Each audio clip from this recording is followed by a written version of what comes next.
J'ai échoué à maintes reprises dans ma vie. Encore et encore. Et c'est pour ça que j'ai réussi.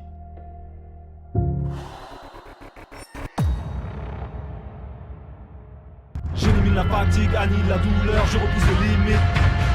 J'élimine la fatigue, annihile la douleur, je repousse les limites. J'élimine la fatigue, annihile la douleur, je repousse les limites. J'élimine la fatigue, annihile la douleur, je repousse les limites. J'ai vaincu le sablier, les secondes j'ai grappillé, la pesanteur m'a plus c'est fini. Yo les dragons, bienvenue sur la chaîne, j'espère que vous allez bien. Aujourd'hui, nouvelle vidéo. Donc, on va parler de la dips. La dernière fois, j'avais fait une vidéo sur les tractions pour vous montrer quelle était la meilleure traction à faire pour bien sentir les torsos. Aujourd'hui, je vais vous faire une vidéo pour vous montrer quelle est la meilleure dips à faire pour bien sentir les pectoraux. D'accord ? Sachez que la dips, c'est un mouvement polyarticulaire, donc on va travailler plusieurs muscles, les épaules, la partie antérieure, celle qui est devant, les triceps et les pectoraux. Voilà. Donc, dans un premier temps, je vais vous demander de mettre le petit like comme d'hab, de vous abonner à la chaîne pour les nouveaux arrivés et d'activer la cloche pour être averti de toutes les vidéos qu'on sort. Donc là, je fais un petit peu la gueule, comme ça j'essaie d'avoir le sourire parce qu'on est en confinement. Donc force à tout le monde, on est en confinement, on n'a pas le choix, on est tous dans la même merde, on va dire. Mais il y a toujours moyen de s'entraîner, de s'équiper, etc. Donc je pense qu'en plus, la vidéo de dips va sûrement vous servir. Donc en général, je pense que tout le monde a des chaises ou peut-être vont se fournir sur des barres parallèles ou sur des stations à dips. Et comme ça, vous pourrez vous entraîner, faire des dips. Je vous conseille aussi d'acheter une barre à traction si vous n'avez pas. Il y a toujours moyen de s'entraîner, d'accord? Donc là, au moins, vous aurez une vidéo pour savoir comment bien focaliser sur les pecs pendant que vous faites une dips. C'est cool, non? La vidéo, c'est la deuxième fois que je la tourne. On avait tourné la vidéo un jour avant, à notre dernier entraînement en salle de sport avant le confinement. Donc c'est pour ça que là, je suis tout seul. Je ne suis pas avec Joe, mais dans cette vidéo, vous verrez Joe, c'est lui qui va exécuter comme pour les tractions, les exercices. Bon, je pense que j'en ai assez dit et je vais vous expliquer par point quelles sont les choses à faire et à ne pas faire pour faire la meilleure dips pour bien sentir les pectoraux. C'est parti. YS Beat.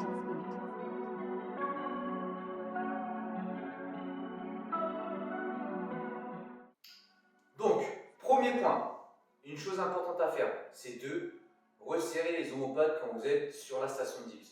Resserrer les omoplates en arrière, d'accord? Cela va mettre vos épaules en arrière et mettre vos pectoraux plus en avant que vos épaules. Donc à ce moment-là, quand vous allez descendre, vous allez pouvoir plus focaliser sur les pectoraux. Certes, vous allez quand même focaliser un peu sur les épaules, mais moins que si vous ne resserrez pas les omoplates en arrière. Deuxième point, une chose très importante qui va sûrement vous éviter des blessures ou des douleurs. Donc, c'est au niveau du visage de votre tête. Moi, je vous conseille, quand vous êtes sur la station de dips, c'est de fixer un point devant vous, mais légèrement vers le sol. Pas à vos pieds, mais légèrement vers le sol. Comme ça, votre corps va se pencher, ok? Et quand vous allez descendre pour faire la dips, vous allez plus focaliser sur les pectoraux. On est d'accord? Donc après, il y a une chose qu'il ne faut pas faire, que moi je fais parfois, que des gens qui font des compétitions de street workout et de street lifting font, et d'autres aussi en salle de musculation, c'est au moment de vous relever de la dips, d'accord, vous descendez, et au moment où vous allez pousser pour vous relever, c'est de mettre la tête vers le haut, d'accord, pour vous donner entre guillemets l'énergie, la force pour finir votre dips. En général, c'est ce qui se passe, d'accord, pour les personnes qui font ce geste-là, c'est pour vraiment utiliser tout leur corps pour finir la dips et monter tout en haut. Donc ça, c'est une chose à ne pas faire parce que vous allez sûrement avoir des douleurs au cou, au trapèze, donc vous allez beaucoup solliciter votre cou et peut-être avoir un risque de torticolis. Moi, ça m'est déjà arrivé à l'époque. Donc c'est pour ça que souvent j'utilise un pistolet de massage pour me masser les trapèzes. Parce que moi, je fais ça, mais je fais des compétitions de street workout, de street lifting pour la performance. C'est-à-dire, c'est pour ça que je vais vouloir vraiment finir la dips. Mais là, on est dans une dips de musculation, bodybuilding, c'est-à-dire une dips pour vraiment muscler les pectoraux. Donc ça, à éviter. Risque de blessure et risque de douleur et risque de torticolis. Troisième point, comme pour la traction et comme pour tous les mouvements de musculation, le gainage. Il faut être gainé. Donc là, comme pour la traction, vous allez resserrer le ventre, d'accord, serrer les jambes et serrer les pieds côte à côte. Et à partir de là, vous serez gainé et vous pourrez avoir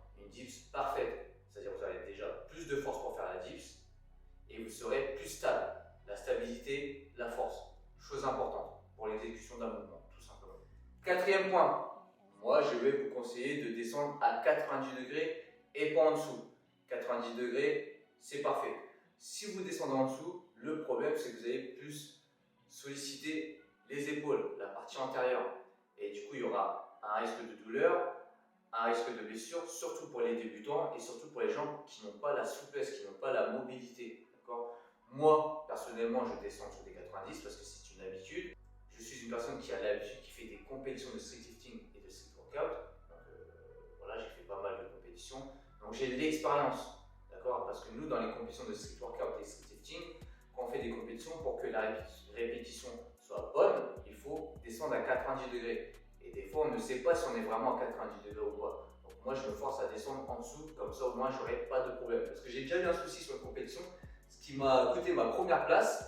On m'a pas validé 3 répétitions parce que apparemment, je n'étais pas descendu en dessous des 90 degrés. Donc c'est pour ça que maintenant, je le fais tout le temps. Mais vous, ne le faites pas, parce que vous allez faire une diff pour muscler vos pectoraux, pas pour la performance. Ça, c'est deux choses différentes. 5e point. Moi, j'ai le sourire parce que c'est non, j'ai déjà vu ça en salle, j'ai vu beaucoup de personnes faire ça en salle. Et non, il ne faut pas faire ça. C'est-à-dire, c'est faire une courbe pendant que vous faites vos dips. Je m'explique, vous voyez en image. Quand vous allez descendre, vous allez vous basculer en avant et mettre vos jambes derrière.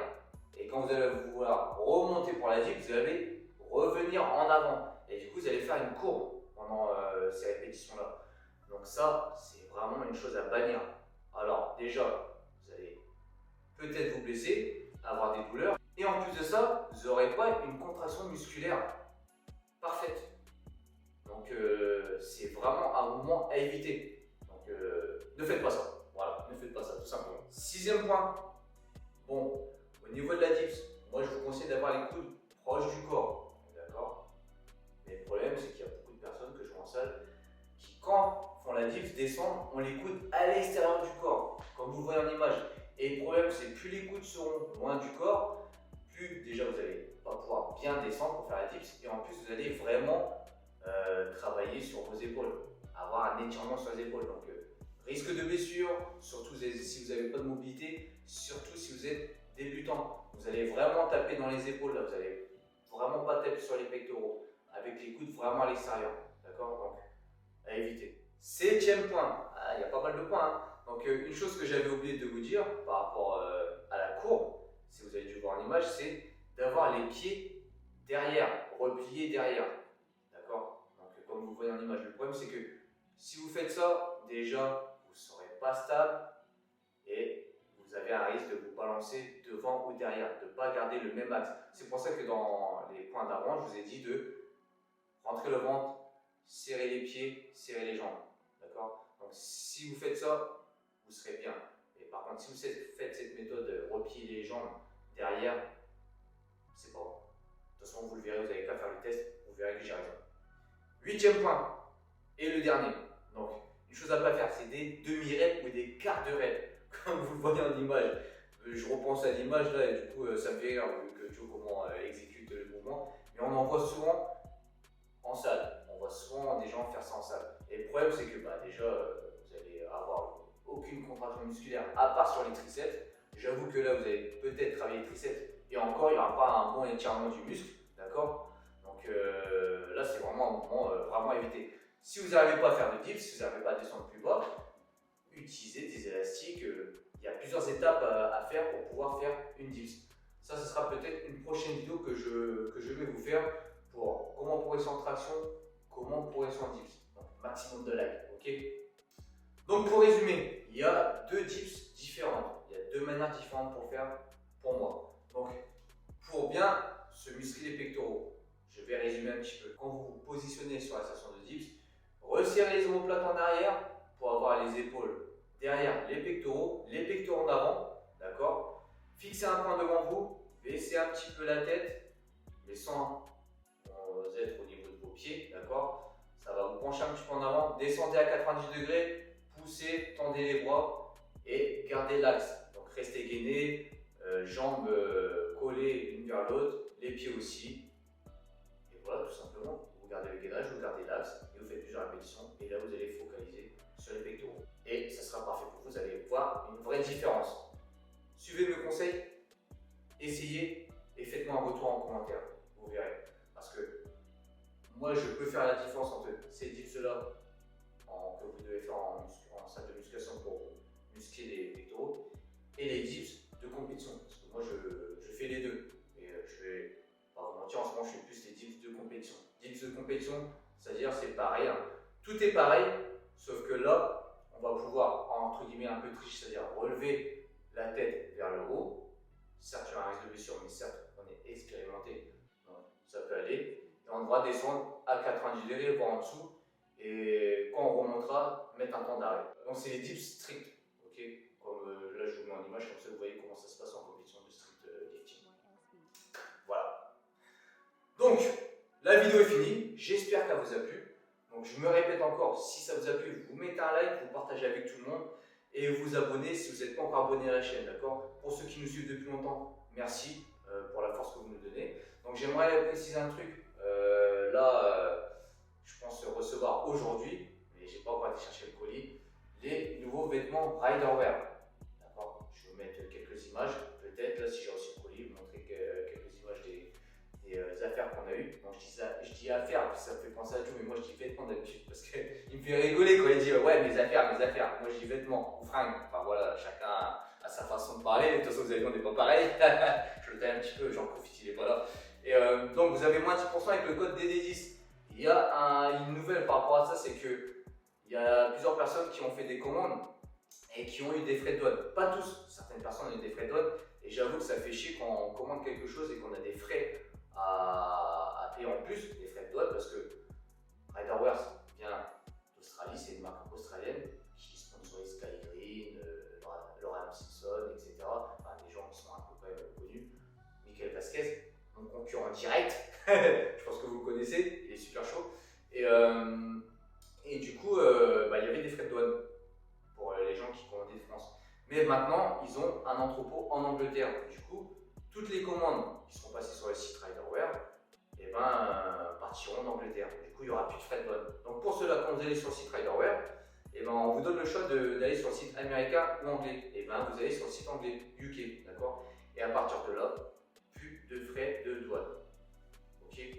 Donc là, on a fait un jeu concours. Je ne sais pas ce qu'il en est encore parce que je ne sais pas quand est-ce que je vais sortir la vidéo. On fait gagner 150 € de bon d'achat. Donc je pense qu'on va le refaire pour vous faire plaisir de temps en temps parce que c'est vrai qu'on ne vous a jamais donné spécialement de cadeaux. Donc maintenant, on va essayer de vous faire des cadeaux. Tout simplement pour remercier les gens qui nous suivent, qui nous donnent la force, qui partagent, etc.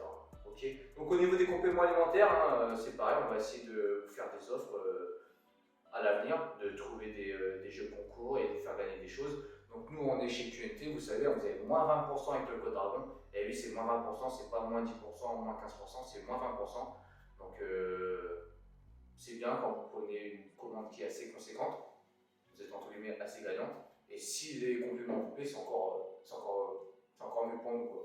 On est content. On a des bons retours pour l'instant, donc c'est cool.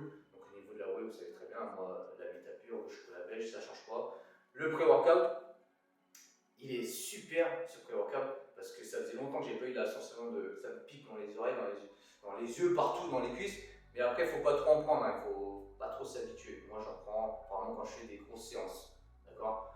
Et puis vitamines, carnitine des fois pour limiter la casse, et joint pour les articulations, BCA, je prends toujours Gouffre Rouge. Bon voilà, j'ai fait mes placements de produits, je vais arrêter de vous saouler avec ça. Donc merci à tous et puis rendez-vous pour la prochaine vidéo. Sur ce, je vous laisse là et je vous dis no fake, just training.